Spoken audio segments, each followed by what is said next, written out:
Bom,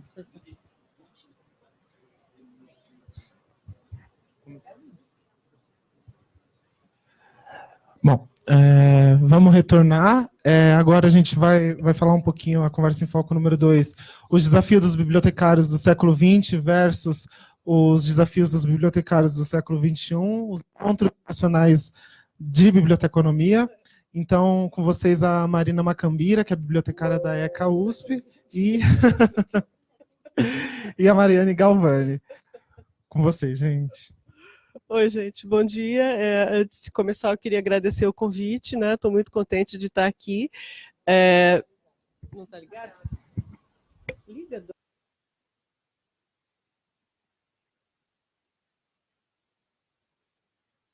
Agora foi? Foi. Né? Então, estou muito contente de estar aqui. Eu queria agradecer o convite da organização. Gostei muito mesmo, vocês não têm noção de quanto eu gostei desse primeiro debate. Eu acho que a ideia do século XX e do século XXI já estava no primeiro, né? Talvez mais do que no que eu vou falar. Eu até esqueci um pouco o que eu ia falar, vou ter que pegar minha colinha aqui. Tá? Achei muito produtivo mesmo. Bom, eu sou uma bibliotecária nascida no século XX, né?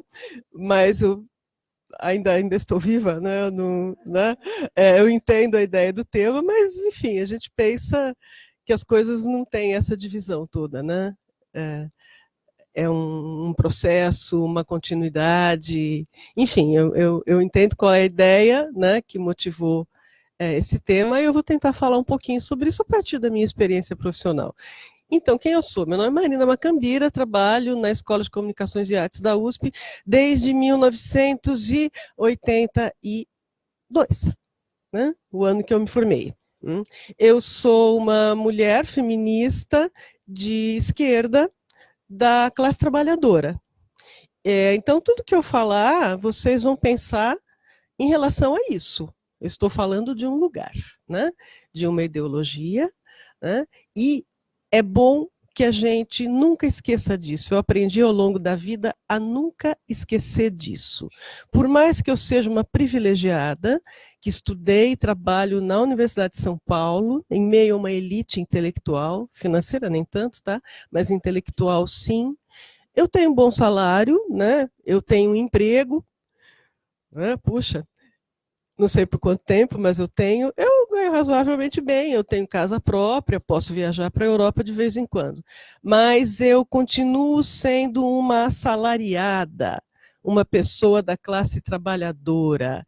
Tudo que eu tenho de fato, o meu único bem de fato, que um apartamento onde você mora nem dá para contar muito, é a força de trabalho que eu vendo para o meu empregador. A gente nunca pode esquecer disso. Sou uma trabalhadora, filha e neta de trabalhadores rurais, parte deles imigrantes, que vieram num navio para trabalhar na lavoura. Então, é isso que eu sou.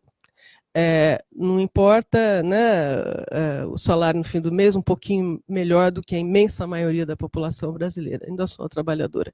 Uma vez, uma professora amiga minha, lá na USP, me viu conversando com a galera do sindicato lá. Nossa, por que você anda com essa gente? Aquilo me deu um choque, né? Falei, porque é a minha gente. E me afastei, fui lá para o lado da minha gente, né? Entendeu? Ela também é a minha gente, que ela também é uma trabalhadora, mas às vezes a gente esquece disso, né? Então isso, na minha opinião, é muito importante, é fundamental na vida, né? Eu comecei a trabalhar, eu entrei na ECA para fazer biblioteconomia, naquele esquema, né? Eu gostava de ler, não sabia o que fazer na vida. Então, passei na ECA, né? Que tinha biblioteconomia e tinha outras opções também, jornalismo, cinema, outras coisas que eu achava bacana. Em 79. Eu entrei em 79, me formei em 82. Em 82, na verdade, em 81, eu já estava trabalhando na USP, fazendo estágio. Ou seja, eu comecei a minha vida adulta de estudante trabalhadora nos últimos anos da ditadura, né, da ditadura civil-militar implantada pelo golpe de 1964. Né. Já era o final, né, tinha passado o período mais bravo, os professores de história presentes que me corrijam se eu estou errada, né, mas ainda era uma ditadura, né, tinha um militar, um general na presidência, e havia perigo, claro, né? Não sei se havia mais perigo do que hoje. Eu me lembro, na época de participar de manifestações, eu não tinha tanto medo quanto eu tenho hoje, né? Mas, enfim, por que isso? Porque apesar de ainda vivermos uma ditadura, havia o quê? Esperança. A gente sabia que estava acabando. E a gente meio que sabia o que tinha que fazer. Né? Havia uma agenda, né? A gente lutava pela redemocratização, a abertura política estava chegando, a gente queria eleições diretas, a gente queria anistia, a volta dos exilados, enfim, eu não sei se isso era porque eu era muito jovem, mas a gente sabia que isso ia acontecer cedo ou tarde. Né? Então, havia uma perspectiva. Hoje não sei, né? Tá? Claro que há perspectiva, mas hoje a gente vê uma situação muito diferente. Hoje, a minha geração teve que ver tudo aquilo pelo qual a gente lutou sendo destruído e todo aquele horror da ditadura voltando e tendo a chance de voltar, né, por meio do voto. As pessoas foram lá e votaram no horror, e votaram na morte, e votaram na destruição, e votaram contra seus próprios interesses, e muitos ainda não entenderam isso. Né? Tudo aquilo, a gente sabe por quê, né? Inclusive as palestras, as conversas anteriores deixaram bastante claro como que isso aconteceu, mas não é fácil, a maioria daqui é muito jovem, né? Eu sei que é ruim para todo mundo, mas quem passou pelo que eu passou, quem viu o que eu vi, né, todo esse processo é terrível, né? Por mais que você está vivendo o que a gente está vivendo hoje, esse retrocesso enorme. Tudo bem, racionalmente, você sabe mais ou menos como e por que aconteceu, mas é muito duro, né, de engolir, né? A gente falava e discutia agora o que fazer, né? Como fazer. Eu fiquei lembrando, enquanto os meninos falavam, de um professor lá de onde eu trabalho. Felizmente eu trabalho num ambiente de gente legal. Oi, Marina, tudo bem? Você olha com essa cara aqui, né? Mais ou menos, né? Ele chegou para mim e cochichou no meu ouvido. Sabe, um amigo meu que é de teatro, ele falou, a única solução agora é a arte. Eu achei isso coisa meio romântica, mas depois eu fiquei pensando, vocês sabem que é, né? Não sei se é a única, mas é uma arma muito forte, a expressão artística. Tá? É uma arma que a gente, bibliotecário, muitas vezes esquece e menospreza, principalmente o povo acadêmico que está na universidade, né? Que só pensa em ciência, informação, etc. A arte é uma arma muito importante, porque ela atinge as pessoas de várias formas e não só pelo racional. Então é algo que a gente não deve esquecer. Essas fotos que eu botei aí para vocês verem, entremeadas com alguns textos, as fotos são do meu sobrinho, o Tiago Macambira, que é, modéstia à parte, um dos melhores fotógrafos de manifestações que está atuando ultimamente. Ele tem coberto as manifestações de antes do golpe, né? Eu fiz uma seleção das fotos dele, né? Que acho assim, olhando para esses rostos, para a cara dessas pessoas, a gente não esquece de muitos valores que muitos bibliotecários esqueceram. A gente jurou, acho que todo mundo aqui que se formou jurou a mesma coisa, prometo tudo fazer para preservar o cunho liberal e humanista da profissão de bibliotecário, fundamentado na liberdade de investigação científica e na dignidade da pessoa humana.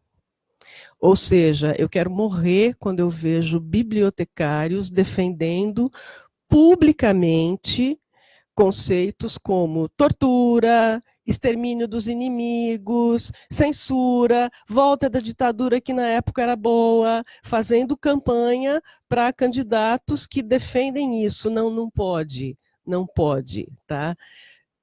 Tá jurou uma coisa em falso, então, ou não entendeu o que jurou e não entendeu o que está fazendo no mundo, tá? Isso é completamente errado, independentemente do que você acredita. Você se manifestar publicamente a favor desse horror não podia estar acontecendo, e a gente vê acontecendo todos os dias, imediatamente. E o que me leva a pensar em algo, num desafio que existia quando eu comecei a trabalhar, e que eu acho que ainda existe em relação a gente, a nossa atuação e a nossa formação, que é a formação política. Falamos de política a manhã toda, né? Falamos de política, na verdade. Tá? Quando eu estudei, não havia. Né? No curso, a gente não tinha formação política. Eu acho que continuamos não tendo, pelo menos não é isso que os alunos me dizem. Né? Aparentemente, a política continua muito distante do curso de biblioteconomia. No curso que eu fiz, que eu estudei na ECA, os primeiros 2 anos na época, a gente fazia um ciclo básico de comunicações. Né? Aí sim, falava-se de política. Né? Aí foi a primeira vez que eu ouvi, em 1979, professores dizendo, gente, a gente precisa levar para a população, ensinar a população, falar com as nossas famílias, com os nossos amigos, ensinar, tem que descobrir formas de ensinar a ler jornal, a ver televisão, a ver cinema, a entender os meios de comunicação e fazer a crítica. Isso se dizia em 1979, claro, eu acho que se dizia até antes. Né? Talvez não se dissesse com tanta clareza, porque durante a ditadura civil e militar implantada pelo golpe de 64, não dava para dizer muita coisa. Né? Mas já se dizia em 79. Não aconteceu, né? Por que não aconteceu? Não sei. Porque é difícil para caramba, né? Como a gente estava discutindo. Então, na época, era difícil entender os meios de comunicação, né? Os mais simplesinhos, né? A televisão, os jornais, o cinema. Agora a gente está diante de um troço até mais difícil, né? Que são as redes sociais, onde todo mundo acha que está produzindo informação. Né? Então, isso é uma lição que não foi aprendida. Né? Enfim, lá na ECA, nos primeiros anos, a gente tinha esse tipo de discussão ainda em sala de aula. Entra o curso de biblioteconomia, parece que uma parede de vidro foi colocada. Né? Acabou, não tinha mais a discussão política. Não que eu acredite que deva ter uma disciplina, a formação política, não é assim. Mas a formação política, as questões políticas tinham que permear todo o curso, né? História do livro e das bibliotecas, eu tinha isso, não sei se você tem. Mas era a história do livro e das bibliotecas como se fosse desconectada da história, do resto tudo. Né? Mesmo os professores, que, né, tem gente que vocês devem ler os livrinhos deles ainda, que eu também li bastante. Né? Mesmo os professores mais bacanas, mais jovens, que tinham uma visão melhor da biblioteconomia, eles falavam, né, da função da biblioteca na sociedade, o que a biblioteca deveria fazer pela sociedade, blá, blá, blá, mas era muito desconectado da realidade. Na hora, é claro que eu não percebi isso, porque eu era estudante, mas era muito um discurso de pessoas que eram acadêmicos teóricos e que já estavam afastados do mundo prático há muito tempo. A biblioteca e o trabalho do bibliotecário é sempre apresentado como se flutuasse numa bolha cor-de-rosa de neutralidade acima do mundo, e não é assim. A gente está sujeito a todas as forças que atuam na sociedade. Eu estudei e comecei a trabalhar escutando muito esse discurso, que tudo depende do bibliotecário. Não, você tem que sair da sua, como é que fala? Da caixinha, né? Hoje se fala sair da caixinha. Né? Não se falava na época de sair da zona de conforto, mas a mensagem era a mesma, né? Tudo depende de você mostrar a biblioteca, da sua atuação, do que você pode fazer, você tem que sair de trás da mesa e blá, e blá. Tudo é verdade, não é mentira, tudo é verdade, mas tudo é circunscrito, tudo está ligado a um entorno, a uma situação. Até hoje eu vejo as pessoas me dizendo isso, né? Quando, mas não dá para fazer tal coisa? Né? Não dá para o catálogo ser igual da Amazon, entendeu? Não dá para fazer tal serviço, gente, não tem pessoal. Mas você já pediu pessoal? Entendeu? Como se pessoal, recurso humano, fosse um negócio que tivesse lá numa caixinha, era só você ir lá pegar e pedir que te dão. Né? Ou seja, o negócio está ruim ou está complicado, não é por toda uma situação, né? É porque eu não estou atuando. Às vezes até que a gente não está atuando, mas não é só, nunca é isolado de tudo. Né? Isso eu suponho que é uma lição que ainda não foi aprendida no século XXI. Mas posso estar equivocada. Vocês podem me interromper se quiser, viu? Alguma coisa. Então, uma coisa que é um desafio que a gente não tinha identificado quando eu era jovem, né? Quando eu comecei minha carreira, mas que hoje já identificaram, e opa, isso é uma das coisas mais positivas que já aconteceu, é o desafio da diversidade. Quando eu estudei e quando eu comecei a trabalhar, não se falava em diversidade nas bibliotecas. Tá? Não tinha grupos de bibliotecários negros atuando, escrevendo. Né? Não tinha grupos de bibliotecários homossexuais questionando a linguagem utilizada, os sistemas de classificação, o vocabulário controlado, não tinha. Tá? Hoje a gente já tem. Não tinha, quando eu comecei a trabalhar, estudantes negros que chegassem para mim e pedissem, não, olha, eu queria literatura produzida por autores negros, porque a bibliografia que os professores dão é só de homem branco europeu. Né? Não tem mulher, não tem negro, não tem. Né? Não sei aqui quem trabalha em biblioteca universitária, mas onde eu trabalho essa demanda já chegou. Uma demanda que deixa os professores perplexos e que acaba chegando às bibliotecas. Tá? Então, isso a gente já vê muita discussão disso por aí. Né? Já tem literatura a respeito. Né? Isso é uma coisa positiva. Né? É um desafio que já existia, mas a gente não identificava mesmo. Não passava pela cabeça, não se falava em sala de aula, né? Imagine. Tá? Mesmo entre professores mais progressistas, isso não se falava. Né? É uma discussão que chegou agora e que por que não, né? Uma esperança. Eu acho que, apesar de tudo que aconteceu com a gente, que continua acontecendo, e das dificuldades que a gente sabe que vem por aí, eu acho que não vamos todo mundo voltar passivamente para a cozinha, para a senzala e para o armário, né? Entendeu? Alguns caminhos já foram trilhados, a gente vai perder muitos direitos, mas também não vai perder tudo. Isso é um pouquinho de esperança que eu ainda tenho. Né? Outra coisa que eu sempre gosto de falar, eu sou a bibliotecária que viu o processo de informatização das bibliotecas. Né? Eu fiz isso, tá? Eu participei, eu construí. Tá? Quando eu comecei a trabalhar em 82, claro que já tinha bibliotecas informatizadas no Brasil, mas era pouco. Na USP praticamente não tinha. Na biblioteca que eu trabalhava, e que eu trabalho até hoje, da ECA, a gente já tinha uma experiência de catálogo informatizado de partitura, né, mas era bem incipiente, né, enfim, já existia. Mas era um desafio, né? Nossa, a gente precisa informatizar as bibliotecas. Mas, ao contrário do que acontece hoje, me corrijam se eu estiver errado, eu sou uma pessoa pessimista, na época a tecnologia não era vista como ameaça. Quase ninguém, a não ser as pessoas mais ingênuas, achavam que a tecnologia ia tirar emprego. Tá? A gente via a tecnologia como algo que a gente ia utilizar e que, ao contrário, ia expandir o nosso mercado, né? Ia ser bom. Né? A gente só não sabia o que fazer e sabia que era difícil. Né?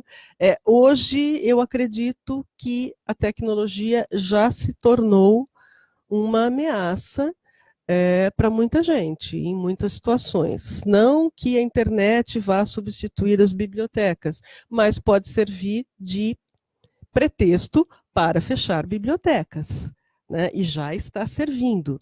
Tá? Isso é um fato. Eu vi durante toda a minha atuação profissional serviços que a gente fazia e que eram importantes e que foram completamente derrubados pela internet, por outras fontes, sem que a gente conseguisse reagir. A gente via acontecer, mas não conseguia reagir. Por quê? Porque o mundo não depende só da atuação do bibliotecário, né? Uma instituição pública nunca vai conseguir concorrer com a Amazon, com o Google, com essas coisas que têm dinheiro e que dão dinheiro, né? A gente é visto como quem gasta dinheiro só, né? Que não é exatamente verdade, mas é assim que a gente é visto. Então, isso, hoje, a ameaça me parece que já é real, né? Com toda certeza. Né? Não é aquele horror todo, mas existe uma ameaça muito mais consistente do que a gente visualizava em 82, que nem se pensava em internet, por exemplo. Né? E é interessante, quando a gente começou finalmente a ser obrigado a informatizar os serviços da biblioteca onde eu trabalhava, notaram, ser obrigado. Né?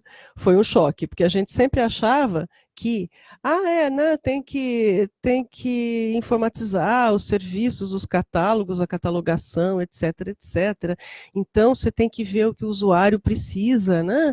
Tem que ver quais são as suas condições, fazer um estudo, escolher o software mais adequado. Aí, de repente, se percebe que isso tudo, embora não seja verdade, não é bem assim, porque no mundo existe a política, existe o poder, existe quem manda, existe quem quer utilizar a biblioteca para finalidades de marketing pessoal, né? E, enfim, a gente resolveu informatizar a biblioteca, porque o diretor, na época, achava bonito, tinha que ser do jeito que ele queria, né? Então, isso é uma realidade em muitos lugares. Por que usa esse software vagabundo? Porque o dono da empresa acha bacana. Por que querem trocar por esse software mais vagabundo ainda? Porque é do pai, do amigo, do filho do professor, não sei o que é. É assim, né? E a bibliotecário, né, que é aquela coisa criada na bolha cor-de-rosa flutuando acima do mundo, não aprende a lidar com essas coisas, não aprende a fazer política institucional, né? Não aprende essas lutas diárias. Isso você só aprende na vida, né? Mas acho que tem formas de você preparar os seus alunos, de se preparar para esse tipo de luta que é dura, né? Que é dura, né? Às vezes a gente tem que aprender, por exemplo, como fazer o seu chefe abusivo e idiota pedir para sair, né?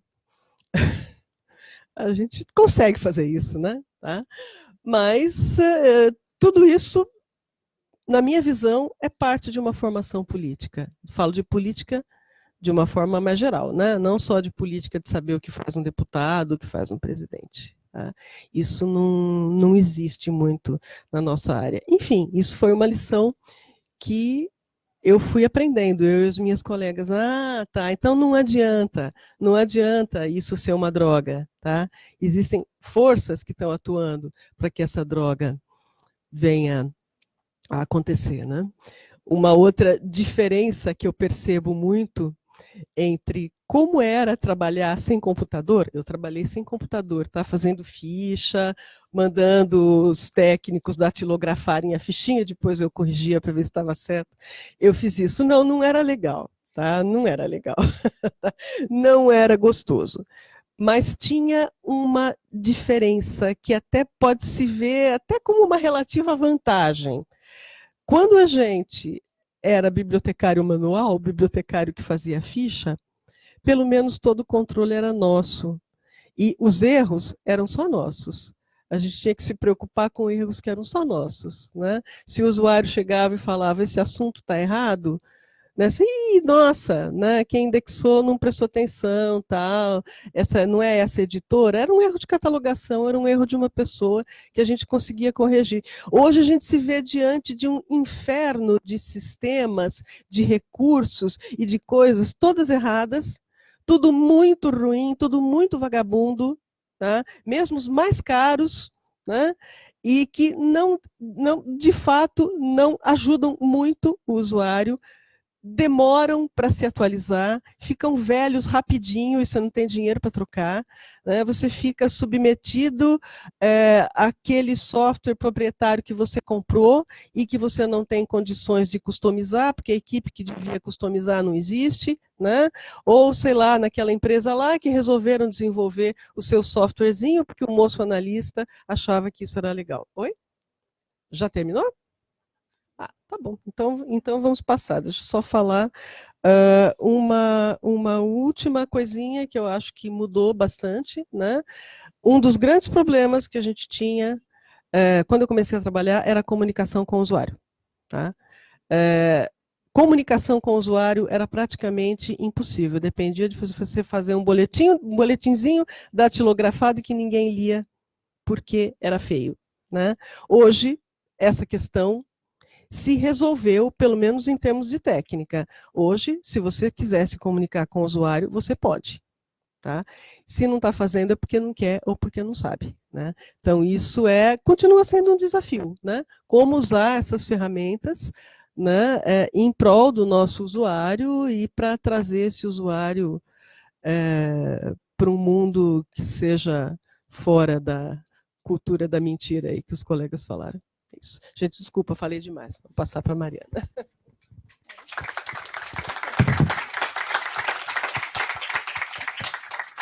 Uau, foi incrível, mano. Ó, gente, bom dia. Eu sou a Mariane Galvani, mais conhecida como Mari. E eu entrei na área de Bíblia fazendo técnico em biblioteconomia. Então, era isso. Eu gostava de ler, eu tinha que fazer alguma coisa da vida. Falei, e agora, né? Dá para ouvir? Tá tranquilo? E aí fiz o técnico, descobri que a biblioteconomia era muito mais do que simplesmente gostar de livros e fazer outras pessoas também gostarem de livros. E aí vim para a faculdade, vim para a FESP, me formei ano passado. E, enfim, meu TCC foi sobre memes. Então, eu comecei a analisar a biblioteconomia como uma forma direta de tentar se comunicar com o usuário de maneiras diferentes. Então, tipo, a gente está no, né, o pessoal lá onde eu trabalho me chama de millennial, que eu sou super ligada à internet, Instagram, blá, blá.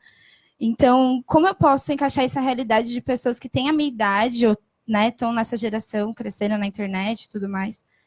E aí eu pensei no meu trabalho de conclusão de curso, como eu podia ligar, tipo, alguma coisa, né, atual com a nossa Bíblia, que as pessoas acham que é velhinha, né, tadinha. E enfim, eu estudei o meme como uma forma o título era O Meme como Instrumento de Comunicação na Biblioteca. Então, eu analisei ele, como a gente podia se comunicar diretamente com o usuário, tornar uma linguagem acessível, engraçada, lúdica. E eu encontrei várias bibliotecas que já fazem isso. Então, eu conversei com bibliotecários que têm essa experiência. E aí eu falei, é isso que eu gosto. E é isso, a biblioteconomia também pode ser isso. Mas eu já trabalho em uma biblioteca escolar que a gente já pensa um pouco além, né, fora da caixinha, né, saindo ali da zona de conforto. Claro que a gente tem bastante recurso, né, nós somos privilegiadas lá dentro, a gente tem investimento e tudo mais, então a gente consegue fazer coisas bem bacanas, coisas bem legais. Então, eu queria mostrar para vocês um videozinho de 1 minuto para, enfim, deixar bem lúdico com o que eu trabalho, e aí a gente vai falar sobre isso. Solta o som, DJ.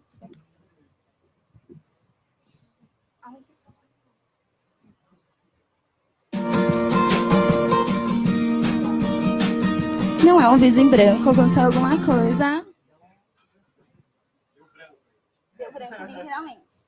Abre lá aquela coisa. Aê.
Bom, não sei se deu para ver nas fotos, a gente faz mais coisas, né, todos os dias do que ler. E lá é um lugar, tipo, muita loucura, não para, assim, um segundo, é muita gritaria, e crianças o tempo todo. Eu fico na biblioteca do Ensino Fundamental 1, então é do primeiro ano ao quinto, e a gente tenta entender, né, qual é a necessidade do aluno, assim, e tenta explorar outras habilidades para que, como a gente estava falando, até o pessoal estava falando no debate anterior, da construção do pensamento crítico, da construção do que o aluno gosta, do que ele, né, se vê, da exploração da arte, da ciência, de trocar experiências. A gente nem chama lá de biblioteca, né? A gente chama de Exploration Hub. Então, é tipo um centro de exploração, um ponto de encontro de exploração de, assim, de tudo, né? Então, a galera vai... Às vezes tem 5 aulas acontecendo ao mesmo tempo lá dentro, e tem gente querendo pegar livro emprestado, e todo dia não tem uma rotina em específico, né? É sempre algo novo, assim, trabalhar com criança, trabalhar com... dando essas oportunidades dele explorar o espaço e de ter novos acessos dentro da biblioteca, é muito engraçado. A gente promove atividades de incentivo à leitura também, incentivo até o contato com o livro, mas tudo muito tranquilo, assim. O Thiago até falou que a gente era, tipo, obrigada a ler, né? Ia na biblioteca e tinha temas, tinha as coisas, e a gente tinha que ler aquele livro em específico. E lá não. Tem, por exemplo, uma atividade que a gente aplica, que é o Reading Challenge, que é o desafio de leitura. Ele tem um circuito, que ele tem que completar o circuito e ler livros, sei lá, ler um livro sobre dragão, ler um poema, leia um livro sobre biografia e etc. E aí ele vai explorando outras formas de leitura, tudo muito lúdico, tudo na brincadeira. Aí no final sempre rola uma premiaçãozinha, a gente entrega certificado, e o aluno se sente pertencente àquele local, né? Ele sente que aquilo ali ele pode ser quem ele é, e brincar e ler, e curtir o espaço. Também, se ele não quiser ler, não tem problema nenhum. Ele tá lá dentro, ele tá para, sabe assim, para ser ele mesmo, explorar outras coisas. Eu trabalho também com a gente aplica atividades de artes, desenvolvimento de coordenação motora, de criação, e é muito incrível, porque por mais que a gente tenha recurso, quando eu fui fazer meu TCC, eu li o David Lentz, não sei se vocês conhecem, ele é um escritor mais atual, americano, maravilhoso. Eu até comprei outro livro dele hoje, porque ele fala sobre essa coisa da gente achar que inovar na biblioteca é muito distante, é muito caro, e é muito, assim, ai, nossa, é surreal. E não, são coisas simples, como o meu TCC de meme, que a gente só cria um meme, por uma imagem que as crianças já conhecem na internet, torna aquela comunicação lúdica, engraçada, a biblioteca é um espaço diferente. As atividades que eu passo atividades manuais de artes, a gente faz mandala com palito de sorvete e lã. A gente faz um monte de atividade com recursos básicos, coisas mais simples. Eu sei que tem várias bibliotecas que realmente as pessoas não têm recurso, né? Não têm dinheiro para investir nisso. Mas são coisas mais simples do que parece e tornam o usuário, tornam o aluno mais próximos da gente, né? Quando eu entrei, eu queria muito fazer tudo isso numa biblioteca pública, eu queria muito ser bibliotecária de biblioteca pública. Mas na escolar também a gente traz isso dentro da educação básica, da educação primária. E, enfim, ele ter o contato da biblioteca de não ser um lugar traumático, de não ser um lugar de castigo ou de leitura obrigatória, que aquilo pode ser muito mais, né? Ainda até coloquei no final, mais do que uma biblioteca. Tipo, lá é um espaço, assim, para todo mundo se inspirar, e eu me inspiro todos os dias com as coisas que a gente consegue fazer lá dentro. E, enfim, é um pouco disso que eu trabalho, há pouco. O que eu me formei, a minha linha de raciocínio, de visão da biblioteconomia. Você falando da biblioteconomia como forma política, etc., é incrível, ela é surreal, e ela é resistência sempre, e ela também é adaptável, ela é mutável. Então, a gente tem que, né, tá ali engajado, tipo, aqui na FESP a gente teve muito essa consciência política da biblioteca, no espaço político, por ser uma escola de sociologia, claro, né, a gente, não mais que nossa obrigação de, né, ser resistência aqui dentro e lá fora. E só que tem outras, eu vejo também como outras vertentes. E eu acho importante a gente trabalhar todas elas. A Marina foi incrível e foi maravilhosa. E eu tava aqui, ó. Meu Deus, quando eu crescer eu quero ser igual a você. E enfim, como desafio, assim, no século XXI, eu vejo que é inovar, né? Ter esse feeling de fazer diferente ali, e também dar acesso à informação de forma segura, né? Com a internet, com tudo que está acontecendo. Lá também o Pablo falou, a gente tem o Exhibition, o Exhibition é o TCC deles, e aí como a gente pode passar essa informação de forma segura, de forma, né, como o bibliotecário é responsável por isso, o Pablo fica com essa parte, e é muito importante a gente dar essa noção para eles de tudo que eles podem fazer dentro da biblioteca, dentro daquele espaço muito legal, bem colorido. Eu tento colorir ele todos os dias, vou lá na gráfica, vou criando, tem vários sites, depois se vocês quiserem eu passo você vai descobrindo, assim, sabe? Tipo, você fala, nossa, eu nunca tive essa coisa. Eu sempre desenhei, sempre criei em casa, mas eu nunca pensei, sei lá, como usaria isso na biblioteca, tipo, eu tento criar todos os dias e tornar aquilo mais colorido, mais legal possível, tipo, sabe assim, com palavras-chave, tipo, eu até coloquei algumas aqui que a gente usa, tipo, share, tipo, compartilhar, pensar, crescer e etc. Como ele, né, olhar e falar assim, nossa, tipo, ter essa, né, absorver aquilo, enfim, como um espaço bem lúdico, bem legal. E acho que é isso. Se alguém tiver perguntas, etc., podem... Não sei se a Marina quer falar mais alguma coisa.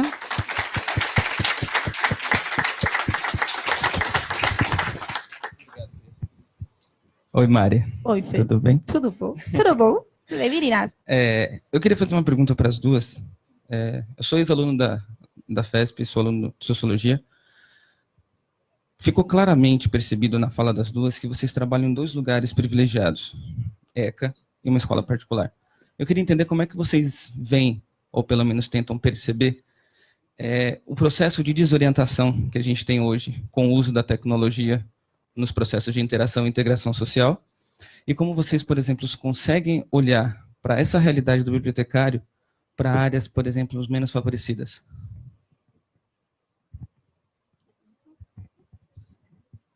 Bom, eu confesso que às vezes eu me sinto meio frustrada assim na atual situação do país, por não poder fazer tudo o que eu faço todos os dias numa biblioteca de uma escola pública, com pessoas que realmente...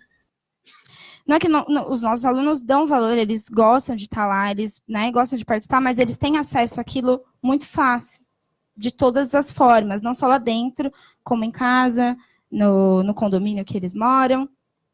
E eu sinto assim, né, de caramba, eu poderia estar fazendo tudo que eu faço em uma escola pública, né, de alunos que não sabem ler, de alunos que não têm essa... enfim, como a gente pode levar isso, né? E não sei se vai além do querer do bibliotecário, tipo, é toda uma situação, né? Toda uma criação da construção da educação, da atual situação política do Brasil. Mas eu assim, pretendo muito, assim, na vida, meu objetivo de vida é levar tudo que eu estou adquirindo, todo esse, né, esse conhecimento, essa bagagem, para quem realmente vai lá na frente, assim, falar, putz, nossa, eu estudei numa escola que tinha biblioteca, porque eu não estudei, eu estudei escola pública a vida inteira. Nunca tive biblioteca na minha escola. Acho que quem estudou também nunca deve ter visto, né? E, assim, putz, eu tive uma biblioteca, eu tive bibliotecários, e, caramba, isso fez diferença na minha vida, sabe? E, enfim, eu me vejo assim. Tá ligado? Eu e os meus problemas com o microfone. Então, de fato, o USP é privilegiado. Agora, é um espaço privilegiado, mas não é um espaço tão fechado quanto as pessoas imaginam. Todas as bibliotecas da USP, elas são abertas a toda a população em geral. Né? Você não pode ir lá na biblioteca da USP e pedir emprestado um livro. Né? Não pode, empréstimo só é local. Mas todas as bibliotecas são abertas para consulta, as pessoas podem ficar o dia inteiro lá estudando, usando computador. Todos os recursos que a USP assina, por enquanto, né, que logo não vai assinar mais nada, porque não tem dinheiro, ou que a CAPES assina, qualquer pessoa da população pode ir lá consultar uma revista internacional, fazer download dos artigos e ter para isso, espero que isso aconteça, né, que todas as colegas sejam assim, a ajuda de um bibliotecário formado, né, e que está lá sendo pago pelo dinheiro público. Tá? Ok, isso acontece, mas na verdade acontece pouco, poderia acontecer mais. Tá? A USP não tem, nunca teve que eu saiba, e eu trabalho lá desde 81, uma ação conjunta com as bibliotecas públicas. Por quê? Eu já falei isso, eu já escrevi isso, se não me engano, eu já conversei com muita gente. Que boa ideia, vamos fazer, nunca nada. Tá? E nem vice-versa, eu nunca me lembro de uma ação das bibliotecas públicas entrar em contato com a gente para fazer um trabalho conjunto. Por que não? Né? Por exemplo, a minha atuação pessoal, eu sou uma idiota, porque eu sou uma pessoa muito crítica, mas o meu marketing pessoal é uma porcaria. Eu sou muito agressiva, eu acabo irritando as pessoas ficam com medo de mim, as pessoas não gostam do meu discurso irônico, então eu falo para as paredes. Né? Que a gente conversou um pouco isso antes, né? Nas palestras anteriores. Eu sou uma dessas pessoas, vocês citaram youtubers aí que eu nunca ouvi falar, né? Porque eu me afasto, né? Eu fico ali no meu canto, faço essa crítica. Então, eu jamais, nem eu e nem os poucos colegas da USP que pensam nesse tipo de coisa, a gente jamais conseguiu implementar algo assim. Recentemente eu entrei em contato com alguns colegas de biblioteca pública e fiz a seguinte pergunta: vocês fazem apresentações e treinamento para usuário de acesso a fonte de informação qualificada? Não. Entendeu? As pessoas fazem, não sei se alguém aqui trabalha em biblioteca pública, claro que faz no dia a dia. Chega uma pessoa em busca de orientação, se orienta, mostra, não sei o quê. Tá? Agora, será que o usuário de biblioteca pública, quando está fazendo um trabalho para a faculdade, ele sabe que ele pode ir numa biblioteca da USP e ter acesso ao Web of Science? Né? Dificilmente sabe. Será que o bibliotecário lembra de falar? Um colega meu falou, já mandei usuário para a biblioteca de universidade que foi maltratado. Tá? Não atenderam direito. Outro problema, outra questão que a gente tinha que atuar. Mas isso é muito difícil na USP, por quê? Na USP, o discurso de que biblioteca é muito importante é só discurso, tá? É só porque é bonito falar que biblioteca é muito importante, porque esses professores viajam para o exterior e vê que no exterior as bibliotecas são importantes, porque na prática não existe.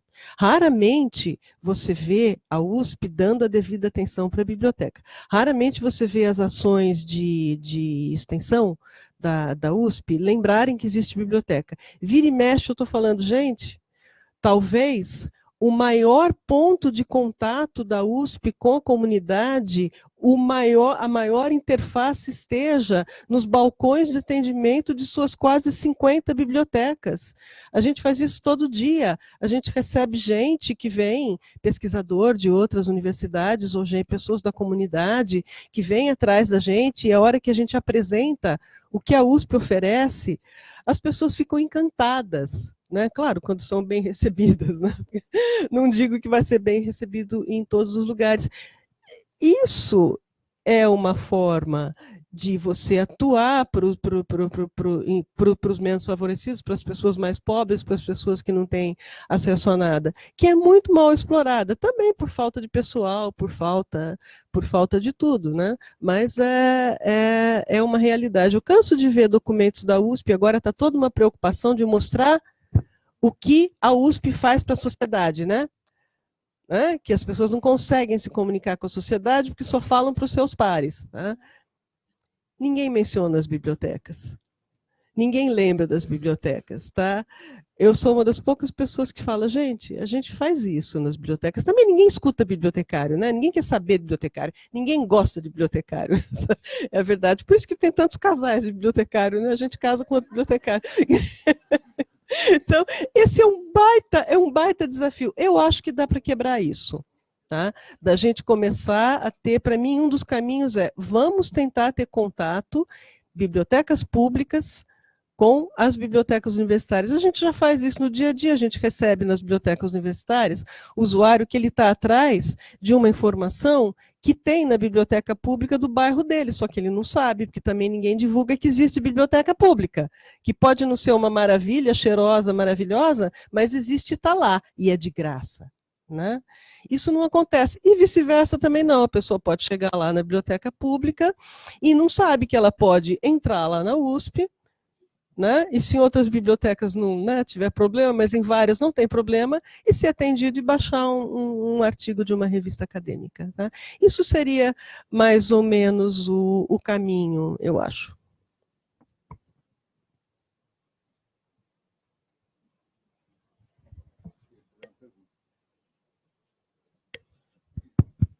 Olá, pessoal. Meu nome é Elísio, eu tenho 21 anos, né? Eu sou formado pela Universidade Estadual de Londrina e eu atuo há aproximadamente 3 meses em uma biblioteca universitária do interior do norte do Paraná, né? Me situei. E eu sempre gostei de bibliotecas, né? Sempre fui apaixonado por esse espaço e foi por isso que eu fui motivado a cursar biblioteconomia. Né? E aí, eu tenho várias inquietações, né? Eu tenho vontade de falar muitas coisas. E, por exemplo, na conversa, né, que nós tivemos de manhã, nós falamos sobre fake news, né, sobre tudo isso que tá muito em alta. Né, e agora a gente vem discutindo esses dois perfis de profissionais, né, esses dois tipos de desafios que nós enfrentamos no cotidiano.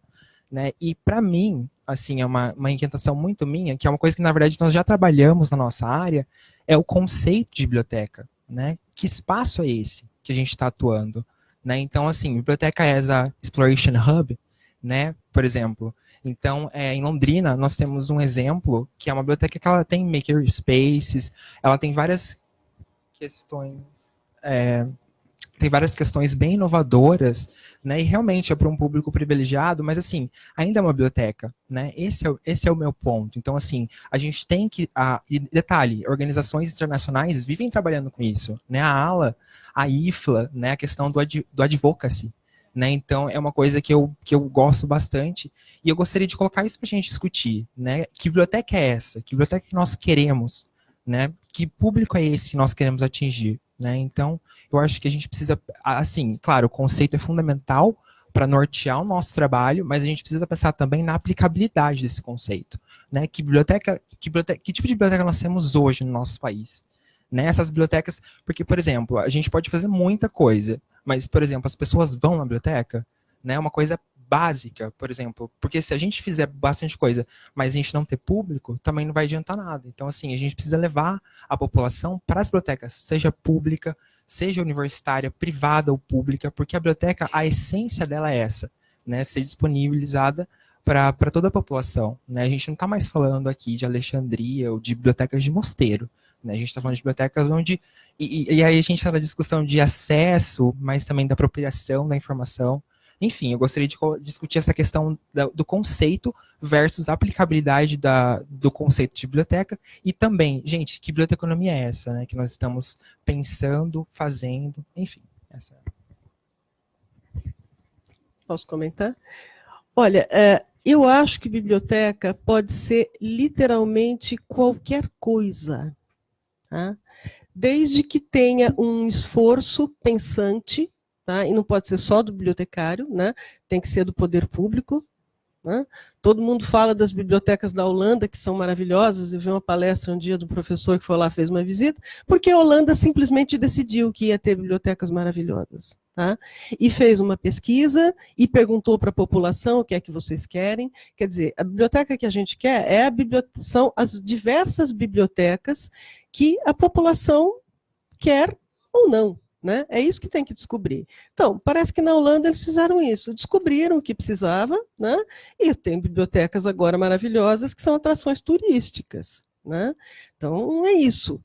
Pode ser literalmente qualquer coisa, não precisa ser só uma sala de leitura, não precisa ser só um depósito de livros, pode ter qualquer coisa, desde que atenda o interesse daquele público.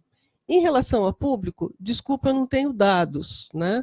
Mas acho que devem existir esses dados por aí. Mas, pelo que eu observo, né, de colegas que trabalham, do que eu vejo, se a biblioteca minimamente existe, se ela está aberta, e se ela não for um horror, ou seja, se ela tiver acervo mais ou menos atualizado, um espaço agradável, bibliotecários para atender, que, né, estejam ali dispostos a conversar, vai ter público.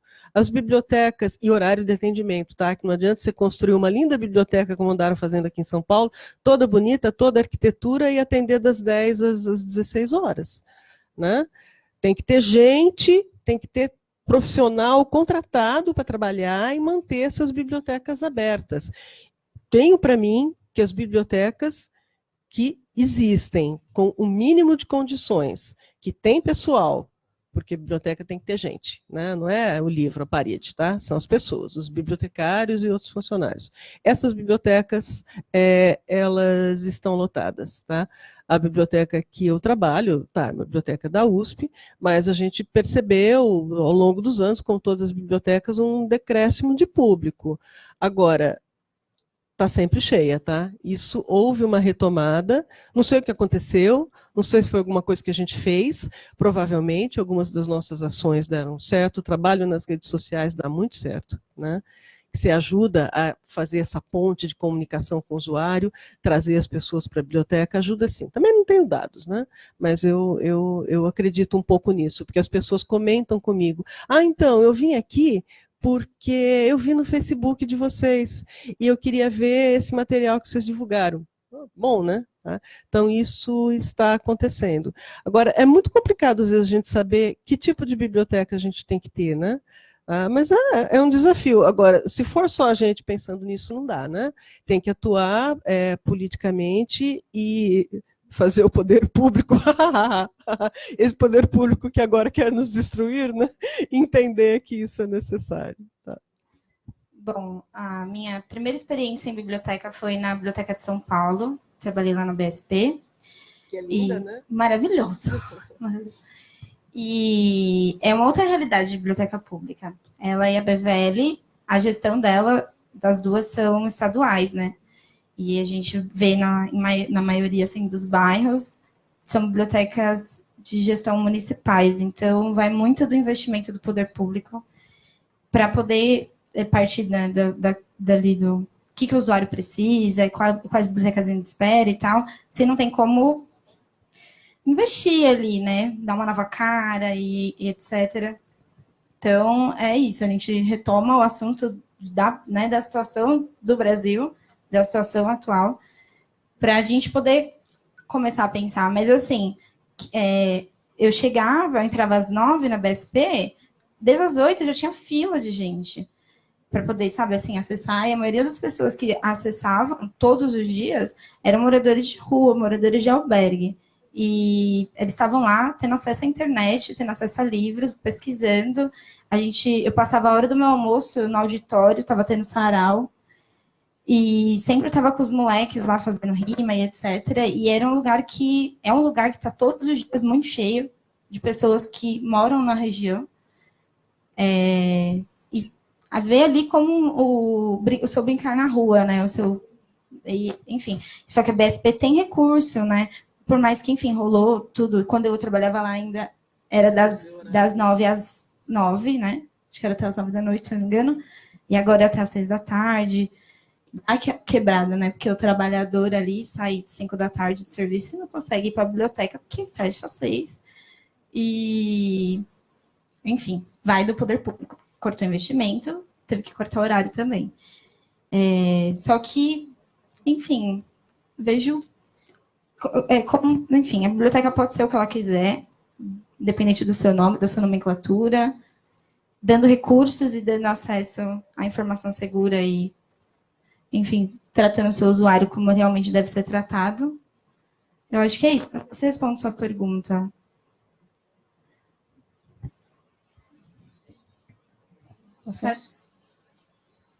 Oi, meu nome é Edna, eu sou bibliotecária do Senai, né? Mas eu queria compartilhar uma experiência que eu vivi, como a Marina falou, e eu não vou saber dizer como é o contrato, como foi o contrato, alguma coisa, mas foi um benefício da USP, das bibliotecas da USP com a minha cidade, né? Que é Diadema. Então, até por isso que eu sou bibliotecária hoje, porque teve também algum envolvimento de alguma biblioteca da França na época, né? Eu sei que então teve esse trabalho em conjunto com a prefeitura, as bibliotecárias que tinha a Biblioteca Municipal de Diadema, junto com a USP. Nesse projeto surgiram bibliotecas ramais, que antes só tinha uma biblioteca municipal, que enchia, tinha aquelas filas da época do copia e cola, né? E aí eles fizeram 12 bibliotecas ramais nas cidades, e uma foi na minha rua, onde eu morava. Primeira vez que eu li um livro, que eu já tinha 17 anos, né? Infelizmente, a gente não tem esse contato mesmo com os livros, né? E daí, a gente, na época eu prestei concurso para auxiliar administrativo, mas me ofereceram uma vaga na biblioteca, era desvio de função, né, inclusive, mas eu fui por quê? Porque era só atravessar a rua e eu estava lá. Foi um bom desvio. Foi um excelente desvio, né, e lá, como auxiliar, não era um bibliotecário que tinha, porque eles não conseguiram contratar um bibliotecário para as ramais, mas as bibliotecárias do centro, elas são pessoas excepcionais, eu me apaixonei pela área por causa do empenho delas também, e a gente teve várias ações que, na época eu me lembro só do Luiz Milanese, ir lá na biblioteca fazer cursos e palestras com a gente, mas teve também outros nomes, da gente ir na biblioteca da USP, isso foi um ganho enorme para a cidade, né? Eu lembro que a biblioteca que eu trabalhei, ela ficava dentro de um prézinho, de uma EMEI, e as mães ficavam lá na porta para levar os seus filhos e não entravam na biblioteca, porque aquilo não é um espaço para elas, né? Então, era uma professora que trabalhava junto comigo, né? Ela teve uma ideia da gente fazer oficinas lá dentro para chamar essas mães para dentro da biblioteca. Então, a gente fez oficinas de artesanato, elas começaram a ir, e lá dentro elas começaram a ler. E aí o nosso empréstimo subiu e as pessoas tiveram contato com o livro, com leitura, os filhos, inclusive depois eu fui trabalhar na biblioteca da FEI, e um dia eu estava lá, encontrei um aluno, eu vim de um lugar de Diadema que é muito precário, né? Então, para mim foi emocionante, muito significativo ver um aluno que entrou na biblioteca lá da FEI, que estava fazendo mestrado e que morava na favela, que os pais não têm recursos, que os pais são... Então, olha só todo a consequência de um projeto que começou e as pessoas nem vê o que aquilo pode, né? O que aquilo pode render, o que pode transformar a vida de pessoas, tá? Oportunidades, né? Só queria compartilhar. Sem dúvida, isso eu não sei se foi da professora Ivete, enfim, mas isso provavelmente foi um trabalho, um projeto de docente ligado à pesquisa desse docente e à sua atuação, né? Então, professora Ivete, professora Lúcia, não sei, né? Isso sim, tem alguns projetos desses que acontecem. Agora, isso é uma gotinha de água no oceano das coisas que a gente poderia fazer se fosse institucionalizado, né? Porque o projeto do professor acontece quando ele tem condições, né? Depois ele termina aquele projeto porque ele não tem mais verba, porque terminou aquele trabalho, ninguém continua, né? Mas assim, olha o que você falou, né? Uma coisa, uma ação pontual, bem feita, teve um efeito muito grande. Imagine se isso conseguisse ser institucionalizado, né? Tá? Mas ninguém quer institucionalizar esse tipo de coisa, né? Porque aí mora o perigo. Não tá. Tá acabando? Tá acabando? Só ia finalizar aqui, num discurso meio, né? Que assim, a gente não desista da área, não desista da biblioteconomia, não, então assim, vejam como uma esperança de resistência da educação, de acesso à informação, de inovar e, sabe assim, levar novos horizontes para as pessoas que a gente encontra na vida, lugares que a gente trabalha. E, enfim, por mais que tá difícil, muita gente desempregada, muita gente que não vê mais, né, para onde ir. Cara, a nossa profissão é maravilhosa. A gente tem tudo assim para mudar muita coisa na nossa sociedade. É passinho de formiga, é ano após ano, mas a gente não, né? Tô aqui no meu discurso de esperança, mas eu acho que é isso. Biblioteconomia é arte, é ciência, é tudo. E, enfim, é isso.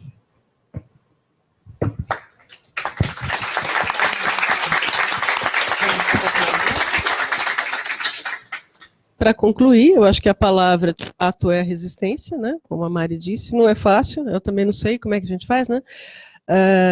Não deixar de ser bibliotecário, né? Não deixar de ser professor, né? Assim, além de uma luz na escuridão, é assim uma espada na escuridão, né? Quem assistiu Game of Thrones ou leu as Crônicas do Fogo e do Gelo, lembra do joiamento do Patrulha da Noite? Então, não só uma luz, mas uma espada, né? Olha o perigo. Tá? Então, não deixar de ser bibliotecário, né? Não esquecer o que a gente jurou um dia, não deixar de ser professor. Para os professores que fizeram aquela pergunta, a professora que fez aquela pergunta, eu lembrei eu estudei na época da ditadura e, assim, muitos dos professores, eles simplesmente entravam em sala de aula, liam um livro, a gente copiava, eles ditavam o que estava escrito no livro, e a prova era reproduzir aquilo. Eu, menina, achava que isso era só incompetência e descaso, né? Hoje eu sei que não, hoje eu sei que é medo. Era medo também, tá? Então, quando a gente vê hoje em dia, né, autoridades incentivando os alunos a gravarem os professores e a entregarem o que os professores falam, distorcendo, como aconteceu com você, a gente vê tranquilamente o risco de voltar a ser daquele jeito. Seria muito mais fácil para você simplesmente fazer isso, né? Estou aqui, estou seguindo isso aqui, acabou. Né? Para não se colocar em risco. Né? Mas, de fato, isso seria você deixar de ser professora. Assim como deixar de atuar como a gente tenta atuar, é deixar de ser bibliotecário e virar um simples burocrata. Né? Então, resistência. A resistência possível ainda é a palavra. Né? Bom, é só assim, só meia palavrinha. Toda quarta eu escrevo no Infoco, junto com o Michel, que é lá do Rio de Janeiro. É uma coluninha que se chama Biblioquê. E aí a gente desmistifica, assim, questões para a gente muito óbvias, mas para as pessoas lá de fora não são, né? Então, tem no Instagram, tem no Facebook. E aí, os sites, essas coisas que eu passei para a gente criar e inovar, etc. Vou fazer uma publicação sobre isso, acompanhem lá. Sigam no Instagram, meninas. E é isso. Valeu. Obrigada. Gente, infelizmente a gente não vai abrir